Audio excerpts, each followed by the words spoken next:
NT Ramarao మీద తిరుగుబాటు ఎట్లా చేయాలో ప్లాన్ చేసిన చంద్రబాబు దాంట్లో ఎన్టీఆర్ని దొంగగా చేసి చూపించడంలో మీడియా ద్వారా సక్సెస్ అయ్యాడు ఆయన.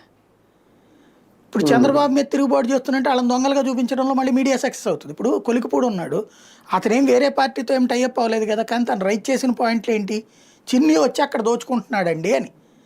మన పార్టీ మీరేమో విధానాలు చెప్తున్నారు, మద్యంలో లెక్కరు దొంగ లెక్కర అమ్ముతున్నారు, లేకపోతే అట్టంటి వాళ్ళని పట్టుకోండి నాకు అప్పచెప్పండి, తాట తీద్దాం అంటున్నారు, పేకాడ క్లబ్లు అంటున్నారు, ఇట్లాంటి ఇదిగో నేను పట్టుకుంటున్నానండి అని చూపెడుతున్నాడు. చంద్రబాబు గారి మాటలు ఆచరణలో అమలు చేసినందుకు గాను కార్యకర్తలకు అన్యాయం చేస్తున్నాడని చెప్పి అతన్ని తిట్టిపోతుండే.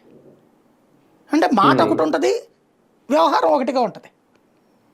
కానీ ఏమన్నుందా అక్కడ కొలికిపూడికి వ్యతిరేకంగా స్టోరీలు రాస్తారు. ఇదివరకు అతను ఇచ్చే స్టేట్మెంట్ హీరో, ఎందుకని జగన్ తిట్టాడు కాబట్టి. అదే చంద్రబాబు చెప్పిన మాటని చంద్రబాబుని పొగుడుతా ఏంటయ్యా ఇదని అడిగారు అనుకోండి, దుర్మార్గం, అది తప్పది. అప్పుడు కొలికిపూడి దొంగ అయిపోతాడు.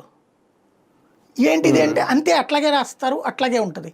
ఇప్పుడు రేపు పొద్దునే యనమల రామకృష్ణుడికి తెలియదే, యనమల రామకృష్ణుడిని ఎప్పుడైతే అయిపోయింది పక్కన పెట్టారు.